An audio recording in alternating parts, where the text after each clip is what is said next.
Is it crazy to say their best hope might be Houston buys out John Wall? Oh, that's interesting, actually.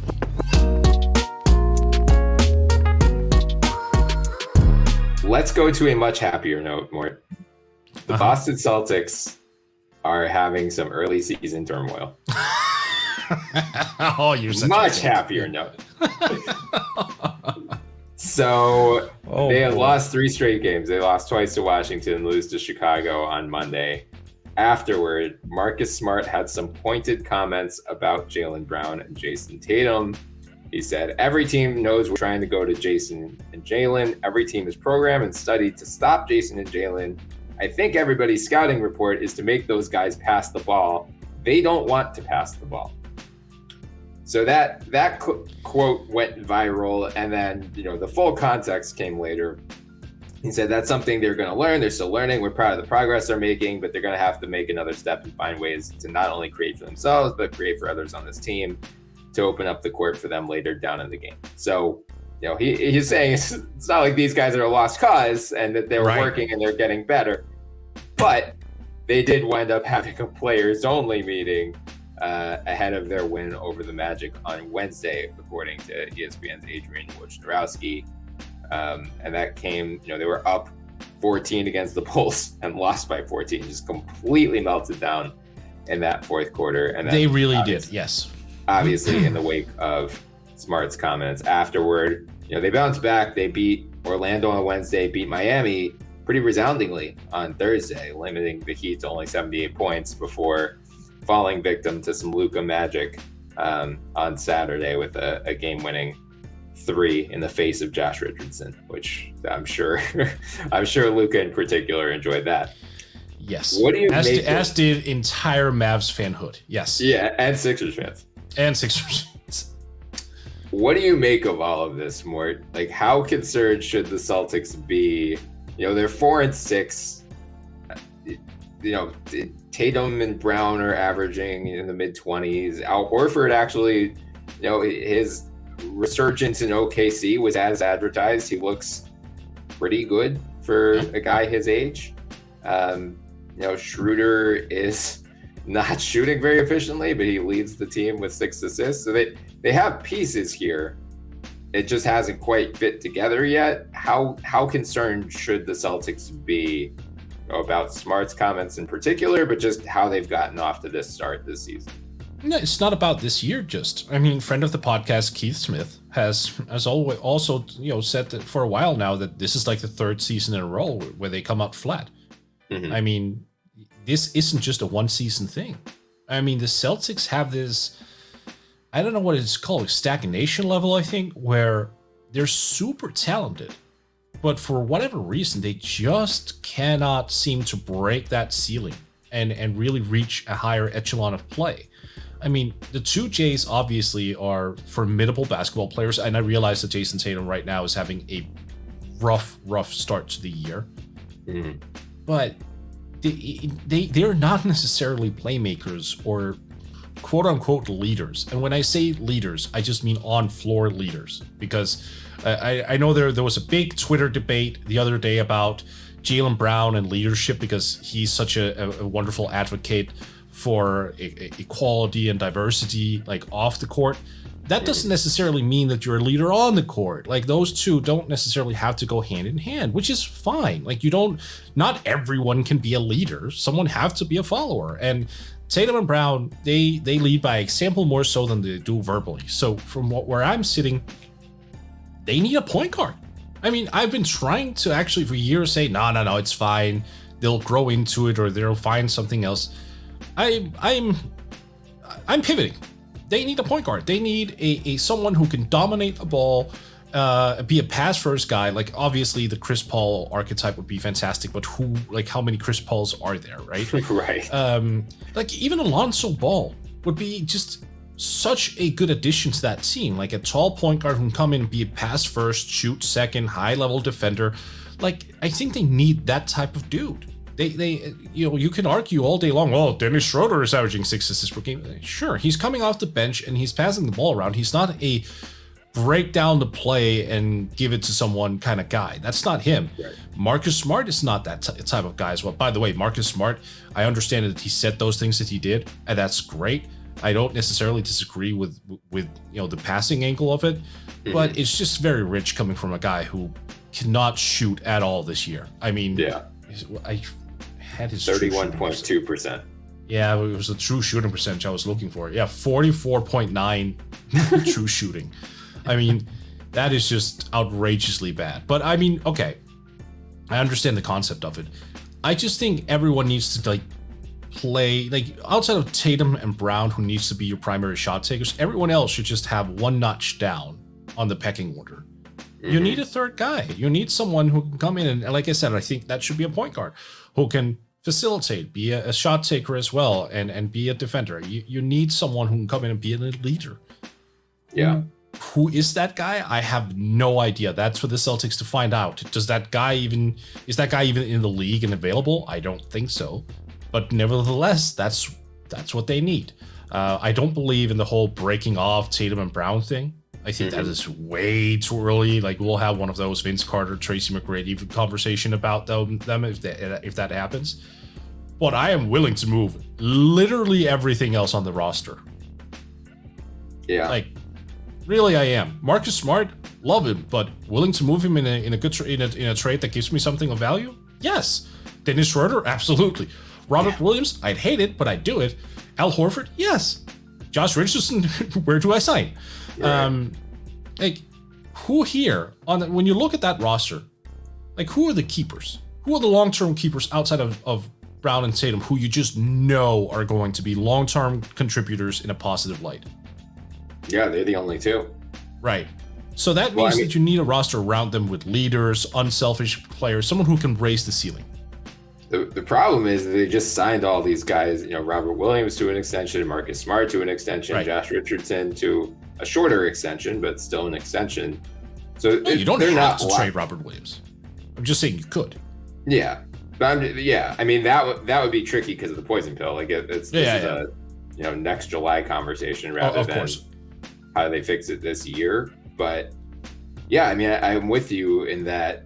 This was the concern about the Celtics heading into the season. Did they have enough playmaking, especially if they started, Smart and Richardson and starting Schroeder. Schroeder started 4 of the 10 games, so that has contributed to him leading the team in assists, but they still just don't have a ton of natural playmakers on the roster. They have Brown and Tatum who can create for themselves, but I think both guys are averaging fewer assists than they did last season. So I agree, having someone, a Chris Paul, yes, or a Kyle Lowry, sure, it would be great to get one of those guys in. Neither of them are options at this point. Damian Lillard, if he changes his mind and decides he wants out of Portland, okay, but you're not getting him without giving up one of Brown and Tatum plus a lot more, So I think I might have a guy, by the way. Oh, okay. Who? Fred VanVleet. Oh, the Raptors aren't going to give him up, though. So here's the thing. Again, it depends on which direction they go into. Yeah. If they move off of Siakam, there is a higher chance that VanVleet is moved as well, where they just go into let's build around Scotty Barnes and Gary Trent Jr. and let's get something of tremendous value for our in-prime guys. Yeah. I'm not saying it's going to happen. They could also decide, let's keep Pascal, let's keep Fred, and then go from there. But if Fred eventually finds himself on the market this year, that's the guy. I mean, and then I have no idea what they can offer. Right. That's the problem. They don't have. I mean, this is where losing Hayward for a TPE that most of which went to waste. Right. Losing Horford originally, losing Kyrie originally, they just lost so much talent and don't have much to show for it. That this is where it's similar to the Denver situation that we've talked about for the last year or two, and now you look at Denver's bench outside of Jokic, and it's like, well, this is what we've been saying all along. They lost a ton of talent, didn't replace it. You're hoping that young guys can step up into that void. It's not like what we're seeing with the early season Sixers, where they have 8 rotation players last night, 2 of whom should not be playing, like our 13th men, but they're still able to muster together competitive efforts. The Celtics, their young guys just haven't panned out the way they anticipated. I'm not saying we should give up on any of them, right? But they're not getting a ton out of Peyton Pritchard right now, Aaron Nesmith right now, Romeo Langford right now. Yeah, why isn't Nesmith playing? Because Josh Richardson is. They have to give. Right, but that's ridiculous. We agree that that's ridiculous, right? Like, if you want to give him a chance to actually become a part of the core, he needs minutes. You would think so. And Josh Richardson is not good. Right. Yeah. This is now the 3rd straight year in which the concept of Josh Richardson is a lot better than the actual Josh Richardson. Mm-hmm. It's still early. Maybe he straightens things out. But yeah, it's like there isn't a ton of separation. But like Tatum and Brown are clearly the 1 and 2 on this team. But then like 3 through 10, 11, there's not a ton of separation between these guys that I feel so strongly like Josh Richardson should be getting minutes over Peyton Pritchard or Aaron Nesmith. Like I mean, at this point, especially if the season continues to go off the rails, like you know what you have in Josh Richardson. You already signed him to a contract extension anyway, so you might as well see what you have in these other young guys. So let's look at it, because we agree that they need upgrades. Yeah. And the way that they get upgrades is by trading, like you said, the players 3 to 11. How much value is there to be found in those guys? Like, let's be realistic, and let's also take draft picks into the equation. Sure. Like, could they get a Dejounte Murray, for example? I don't think so. Right? Which when I say Fred VanVleet, I'm realizing, of course, that the pieces aren't there. I'm just saying that's the type of guy they need. But even if you go down the ladder, like Dejounte, I presume could be had for a little bit cheaper. But even then, like, do they have enough? I don't think so. And like if you're willing to do Schroeder, Nesmith, Pritchard, and picks, like you could overpay for someone. Is that an overpay though? Probably not for DeJounte. Right? That's what I'm saying. Like, is that like a Derrick White? Maybe you could do that for a Derrick White. Oh, that's interesting. But does he address their needs? He's a decent passer. By the way, is it just me that finds it hilarious that Derrick White would be much older than Jayson and Jaylen? Yeah. God. No, he's a good passer, and he's taken a step up this year. 3-point wise, he's also, I mean, he's definitely taking some steps in that way. Mm-hmm. I think there's more to his offensive game that we think. He's also a big guard. Can he handle full-time point guard responsibility? I don't know. Yeah, I would be skeptical. Yeah, like he's probably better suited as the off guard. Mm-hmm. I don't know why I keep looking at the Spurs roster. It's not a good team. They don't have a lot. Right. I mean, Malcolm Brogdon would be another one, but he just signed the extension. Yeah, so he can't. Right. And like you need to find someone who's also age appropriate. Like, it doesn't matter going out and finding a 20-year-old. That does not help them. Ooh, but it also doesn't. Pardon. I got one. We're gonna finally send Markelle Fultz to Boston. I mean, if he comes back from the ACL, I don't hate the idea of it, but I think the guy needs to be able to shoot, Brian. Yeah, I know. I was totally just kidding. A little bit. No, but totally I mean, kidding. I know you were kidding, but honestly, I don't hate the raw idea of it, because he is a guy who can take the ball and do stuff. He can get to the rim. Like, he would open up some things for them, but. And Orlando, now that Cole Anthony is. Yeah. Looking how he is, and Jalen Suggs, they're not going to give up on him yet.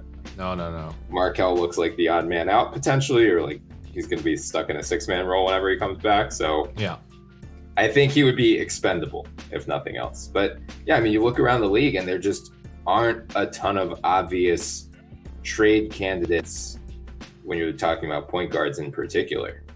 Like, Tyus Jones? I guess so, but is he really that much of an upgrade? I think he might be. Like he's playing behind Ja, so obviously, you know, you're not going to see him play 35 minutes per game, but like he's solid. He's rock solid. He's one of the best backup point guards in the NBA. And they have Melton too, so that, I mean, they're good on point guard. Yeah, I mean, you want to target teams that have a glut. Like the Kings will always come up. You know, if you're talking about teams with backcourt gluts, but again, like they're not obviously not giving up De'Aaron Fox. They're not giving up Tyrese Halliburton. I don't think they would give up Davion Mitchell at this point for no. And like Melton, I think is more of a 2 than a 1, right? I mean, yeah, I mean he's not a playmaker, right? Yeah. I would call him a combo guard, but yeah. But I think they need and I hate going positional here, but I mean, I think they need a pure 1. I think they need someone who comes in and just breaks down defenses and passes. Like, I would actually not be against Tyus Jones, and I realize Celtics fans would be like, Tyus Jones, that's the best you come up with. He's rock solid. Like he is really, really good. And defensively, he participates, he plays, I mean, he passes. I know that he's slight. Like he's only 6 foot, but I mean, I don't think that matters much. I mean, just look at the impact that Ricky Rubio is having on the Cavs. Like that speaks to the importance of just having a guy who can set the table. It's like what Rondo used to be for the Celtics back in the early 2010s. Like not a huge scoring threat, but just having a guy who can run the offense, get guys in position, make plays for others. You know, ultimately is what you're saying. Yeah, right. Like ultimately, the best thing for the Celtics will be Jayson and Jaylen to develop into what Marcus Smart is saying, and like, you know, Paul George and Kawhi have added that to their game in recent years. Like Jimmy Butler is now very able to, put up 6, 7, 8 assists a night. So like that is the next step in their development into like true superstar, no-brainer All NBA guys. Mm-hmm. But in the meantime, I agree, it'd be good for the Celtics to bridge that gap. It's just, you know, it's hard to find both someone who would make sense for them and then what they would give up in return to land that player. I agree. It seems like that is definitely an uphill battle. And if they go out knowing the Celtics, I could definitely see them roll the dice on a scorer instead of a playmaker, and I just don't think that's necessary. Yeah, right. I mean, like, is it crazy to say their best hope might be Houston buys out John Wall? Oh, that's interesting, actually. I don't think it's going to happen. But No, but it's an interesting concept. I mean, of course, John isn't what he used to be, but if you get him for 10 cents on the dollar, contractually speaking, right? Like he's still a very fine passer. We saw that. I mean, he's just trying to get his offensive game going a little bit more, but he's a big point guard still. If he comes into that team with realistic expectations that, hey, you know what? I'm not going to be a guy who should be aiming for 20. I'm going to be a guy who's going to set the table. I'm going to play defense, and I'm going to be an opportunistic slasher. Like, okay, I could see that. That might not be the worst thing in the world. What is he, 31? So he's not super old, right? Right. Is he 31, 32? 31. Yeah, that's actually not a bad one. I like that. There we go. We fixed the Celtics. Yeah, we fixed the Celtics by giving them a guy who hasn't played this year. Right.